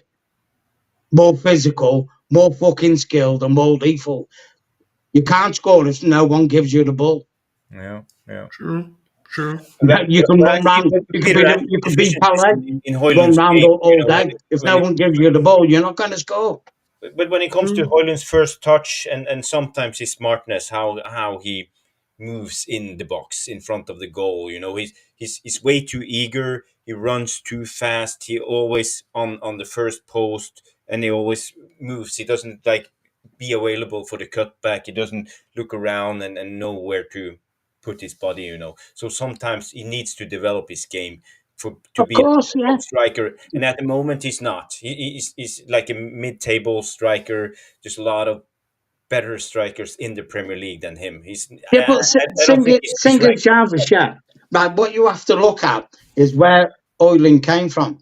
Højlund came from Atalanta in Italy. He'd only played a handful of games. Yeah. For Atalanta, you're not talking. It's not like we bought a seasoned striker from him. We bought a striker with potential. Yeah. Now the players who were playing around him, Anthony, Marcus Rashford, Bruno, and all them. These are seasoned pros. Seasoned pros, not Anthony, obviously, but seasoned pros in the Premier League. Yeah, and but they're not feeding yeah, but your main the thing is, striker. Peter, what I'm actually saying, I'm turning it around. I'm saying maybe it's not just the players not giving Hoyland the ball. Maybe Hoyland needs to do something different to get the ball, and he A needs little to bit, learn and he needs to possibly. adapt Well, because he's too uh, young. You see his deficiencies in his movement sometimes, his first touch. Sometimes he can learn to play it more simple because he tries to wrestle with the defender instead of just giving the you, bounce pass or you know, Rasmus Olim reminds me of a raw version of Louis van Nistelrooy. That's what it reminds me of. He's that type of maverick striker. He's like, I'm going to offer it around in the space. Give me the fucking ball, and I'll do the rest. I don't need your help, but just give me the ball in Mm, the area where I can do something. You cast your mind back and have a look. When has when has Rasmus Højlund been given a ball in a good area in a game yeah. where he can run at the defence? Yeah, all his goals, yeah, are scored from tap-ins where Mm, he's had to dig them No, no, out. no, no, no. Um, He scored 2 headers and he scored 3 bullets. 2 of them that's was in what the I'm Champions saying. League, though. But But the thing is, if you feed him, yeah, he will score. true, facts. But it's look at him. Here's a classic example of a mm, striker who was crap last season and is now improved. Jared Bowen at West Ham. yeah. Why is Jared Bowen improved at West Ham? Because Kudos is there to feed him. Mm, Do you understand what I'm saying? mm, We've got Bruno Fernandes who doesn't feed anyone. He runs round like the headless chicken looking for his next fucking sweet corn to peck on. And mm. people say, they look at stats and all that. Like, stats don't win you games. Here's the stat that Yeah, wins I you a agree. game. I agree. Ball back off net. That's the stat that wins you the game. Facts. Mm, Facts. 100%. Guys, I have to go in a little bit. So, but I wanted to ask Peter one more question after to close the show. But I wanted to hear Jarvis' opinion on Eric Ten Hag, his comments in the press conference. I don't know if you heard the comments in his press conference recently ahead of the game against Crystal Palace. When he spoke about we're not there yet. We had when also with what he spoke to Gary Neville about when he said United are a dynamic team, but at the same time, we still need some additions to the team in this fifth window coming. Mm, Sure, the team has not performed well, but we tried to keep the same routines and keep the same principles. But even though some of the players weren't capable of executing them well, because we wanted the players who coming back from injury to come into the team playing the same way, No. so mm. we could try and progress. So I just wanted Yeah. to hear your opinions on that, Jarvis. Yeah, but we Okay. know this. We have seen this. We have seen Ten Hag, and we all call him stubborn.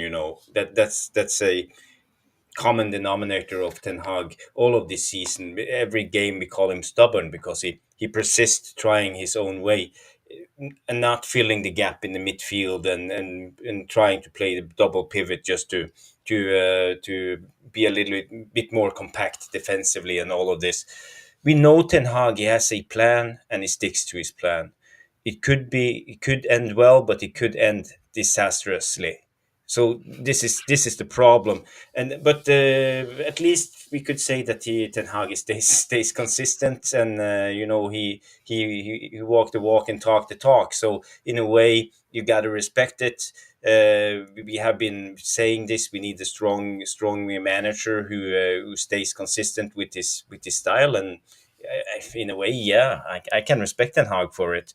Um I would, as for me, I would like Ten Hag to be a little bit more pragmatic to play to our strengths at the current team and not only think ahead of what if and when we get the players we want and everybody back from injury, because we as fans are hurting at the moment. We are bleeding points. We are drawing against Burnley and playing crap against Coventry and all of this. We know we are better than this. We know we are better, and it can be fixed easily if Ten Hag is willing. But he's not. He's very stubborn, and I think a lot of fans have problems with that, myself included. But it doesn't take away my belief in him as a manager, because I believe he's a good manager. I think in the right environments, he could be one of the best managers in the world. And this is the problem with Ten Hag, because he doesn't have players available, and we know the structure of Man United. So for me, I would like to see Ten Hag giving a third season, because we haven't given many managers a third season. We gave only half of a third season, and we know how that ended. But I just want to see a little bit more, because I'm curious what if, because I think he can do well. But based on what we have seen up until now, it's nothing much to write home of. No. He's been terrible in game management, his setup, team selection. He's been playing the same players. He's been playing them to the ground. We see injuries repeatedly. There's so many things that could have been done better. Can Ten Hag learn? Yeah, he No. might. He might learn a thing or two, because I see some improvements, and I think, for example, now Wilcox coming in. We heard rumors about the board and people in the structure telling Ten Hag to play more possessive, in a way, more in control. And I have seen the last couple of games we are more in control. It's not that tennis game back and forward. We try to keep possession in a better way. So in a way, maybe things are heading in the right direction, but it's hard to know. Now, I see in our schedule in the last 4 games, we have Newcastle, and Newcastle looks so good now at the moment. We have Arsenal, we have Crystal Palace in form team. So only team I think we can win in the last 4 is Brighton. Funny enough. Funnily enough, but you should never say never with this Man United team, and I think we have players who's good enough to win all of those 4 games. And when we meet better opposition, they tend to meet up and then do the thing. So True. yeah, Jarvis, if you cast your mind back, about a month ago, maybe a bit more, maybe 2 months ago, on Mick's channel, Mick Ruby's channel, when he done the we have X amount of games left. How many points could Man U get? And I said we'd only get 18, and you actually agree with me. yeah, We haven't even achieved that. it's about consistency, because we both knew that we weren't consistent. We can't win Yes, sir. 3-4 games in a row. We win one, we lose one, we draw one, we lose one, we win one, we draw one, and this is how it goes. Coming back to Eric Ten Hag. Apparently, Bayern Munich want him as manager, and he probably will succeed there, because they've got the right setup. It's like I said earlier, Eric Ten Hag has been a man out of time at Man United. Wrong, maybe right manager, wrong time type of scenario for him, which is unfortunate. I mean, I was at the Burnley game when he subbed Mainu and Oyland. The booing was the worst I've ever heard for a long time at Man United. All I could hear was, "What the fuck is this guy doing? Why are you taking our only striker off when we need to win the game?" Now, these decisions, irrespective of whether you want the manager in, these are the swords that you fall on in life. Unfortunately, these are the swords you fall on, and that was baffling. But the thing is, Peter, you're damned if you do, you're damned if you don't. And that was the 3rd game in 7 days, and he had played his youngsters 90 minutes. I mean, the thing was, right, Jarvis, in that same game, they couldn't stay on for 90 minutes. That would be irresponsible. They would have been injured. He started Christian Eriksen in that game, and everyone was thinking he should have played Scott McTominay. because I Not mean, me. back in the day, Christian Eriksen was a brilliant footballer. Well, I He don't. You still know is. me. I He still don't. I is. don't He's a mince good bones. The footballer. guy is a walking heart attack. He shouldn't be at Man United, free or not. It's that simple. Like, Yeah. you know what I mean? I'm not mincing bones. That's the way it is. He should not be at Man United. But do you think Never Ericsson had a mind good game starting against the game Burnley? for us. Peter, He do you think shouldn't he had be a good there. game against Burnley? Because I But think he had. He brought something. He brought a new dimension to our team. We started playing out from the back. but he's got no lungs, Jarvis. He can't run. He can't do anything. I was watching at that Burnley game. Listen to this. This is facts. This is what I seen. You don't see this on TV. When you're at the game, you see this. Yeah. Mm, When we was attacking, he had, because Casemiro was centre back with Maguire. He had Maguire at left back, Casemiro at right back. He had Dallo and Wan-Bissaka as high wing backs, and he mm. had Mainu on his own in the midfield. What the fuck are you doing? This is the Premier League, man. This is not a Sunday League team.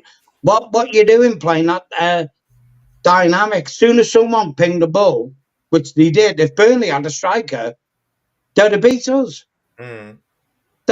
Well, no, I'll rephrase it. They would have thrashed us. You're talking your two centre backs who were not pacey, Maguire and Casemiro, playing as left back and right back, Mm. and you sent left back and right back playing as wing backs, and a diagonal ball would have been boom. I mean, I Sorry, understand man. what you're No, Yeah, he's saying. yeah, but gone. No, from a in a tactical point of nutshell, view, he's gone. that was obvious because Burnley played with two strikers and they were man marking our centre backs. So we needed to do something to open up the central area of the pitch to have Yeah, a but possibility Jarvis, I to mean, play through the it. thing is this, yeah, Yeah. yeah. You're playing a guy to support Kobe Maynard. Yeah, Mm. Kobe Maynard had to come off because he's run the balls out the guy. He's blowing out of his ass. Yeah, Mm. you got Ericsson. Can obviously do a pass. Shit me, man. I'm 60 years old. I can play a pass to someone. Fuck me, it's not the hardest thing in the world to do. Can I run back? No. Can Ericsson run back? No. What you doing playing them together? Seriously, what you doing? Mm. The team I formation, mean, what you doing? if He just put a youth player in there who's got legs. I Put Forson in mean, there who's I got feel legs. like he could put someone else in there, like I said earlier, and he made some for me some of these substitutions he made, some of these selections for some of the games he made. I didn't really appreciate it. I feel like I have to hold him into question for those things, but at the same time, when he started Ericsson in that game. I, for one, they say Ericsson have no legs, but I, for one, would say it as a game for Ericsson. It has certain games that certain players, it suit them based on their style. For Mm. what we need to do against the next team, that's what the game called for. Alec Ferguson was king of doing that with certain players. You would be mad to see Alex Yeah, Ferguson play a Nicky Butt in a team sometimes, and Paul shows starting off the bench, Mm. and these kind of crazy things. yeah. But so, Horses for courses, Mark, yeah? for me, right? Like Eric Ten Hag do it. Sometimes it work for him. Sometimes it don't work for him. But The the thing is, problem is, the Burnley game. I'll tell you what happened in the Burnley game because I seen the game twice now, and the second time I see it without sound, I just watch the screen. I take notes. I analyze the game a second time, and first half we were actually good. Ericsson was working good.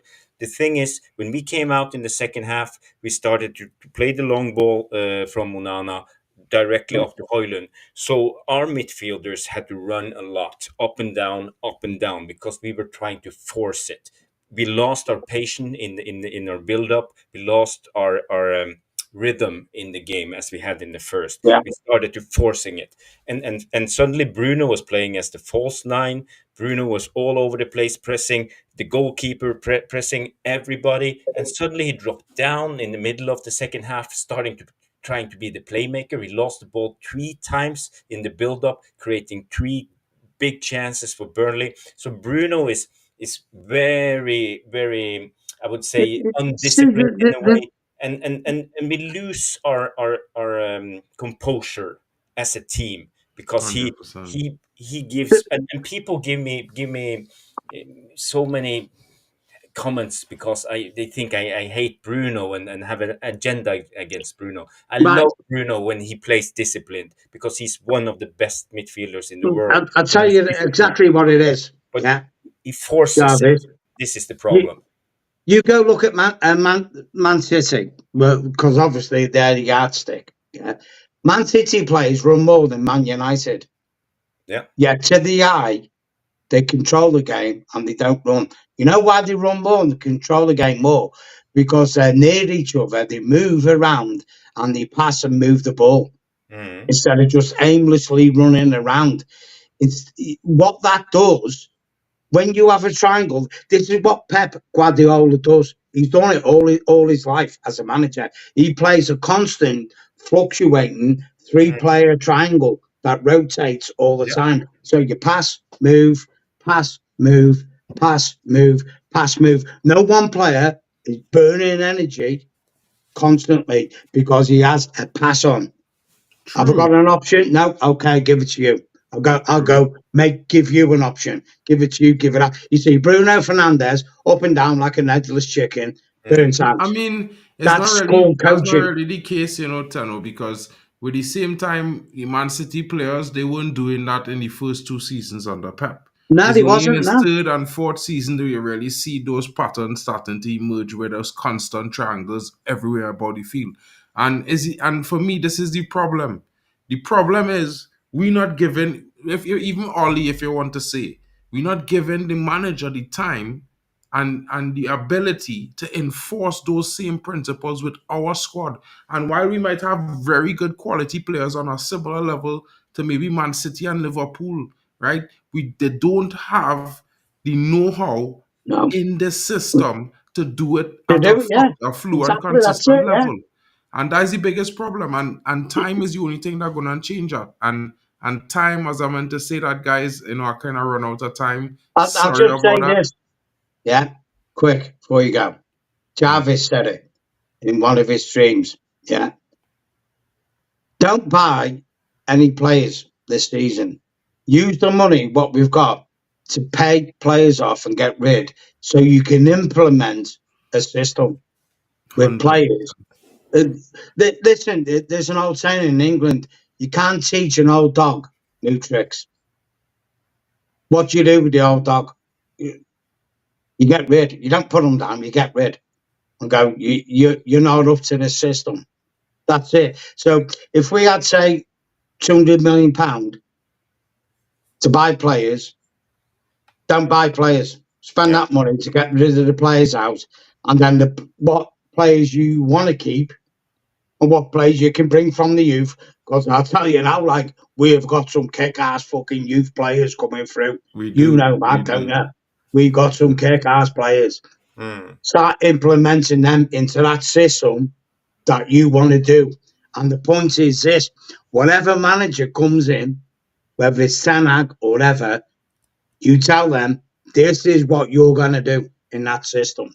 Mm. Can you do it? No. Come next. Can you do it? Yeah. Okay, then. That's it. And that's what we need. We need that game 100%. plan from Mm. the owners. Is this is how we're going to play? This is how Bayern Munich have done it. This is how Real as Real well. Madrid do it. This is how PSG do it. This is how Barcelona do it. Everyone, all the top teams, they get managers in and they work to their ideology and their system. You will do what we tell you to do. Forget about what you want to do. Go fuck off somewhere else and do it there if you can't do it here. We'll Mm. get the man in to do it. Sorry for swearing, by the way. 100%. And Big that's up that, time. that's the way it is, and that's what it needs to be done. And I'll just say this: is Eric Ten Hag the man for that? No. Fair enough. Fair enough. Jarvis, final words from you. No, no, I have no final words. It's been a great discussion, and it's good to see Peter again. We haven't spoken in a while. A lot of legends in the chat. Stephanie, of course, always. Thank you for being here. George Best, Jarle Malmin. Jarle Malmin, you know, Yeah, he's big up, chat. west coast of Norway. He mentioned that Brann, there's Bergen, won against Rosenborg, and that's a good thing. You know, we don't like Rosenborg. They're like Liverpool in Norway. Well, Yeah. yeah, I know Yali's also saying that, we're bidding for Sesko, it looks like, and Greenwood may return. Well, I think it's two good pieces of news, Yali, in my opinion. Thank you so much for that. Big up to you. Big up to you, Jarvis. Thanks so much for coming on. And yep. Alien Peter, where you've Right. been, lad. I haven't Pleasure. seen you in a while. Always love having you on. See you Reds around much forever. more. That's what we are. Reds Big up. forever. Big up to everyone joining us. Thank you so much, GB, Stephanie Griffith, Yali, for coming through. Big up to you. Never miss Rob. I know you're there. Big up to everyone coming in. Big up to Vegeta as well.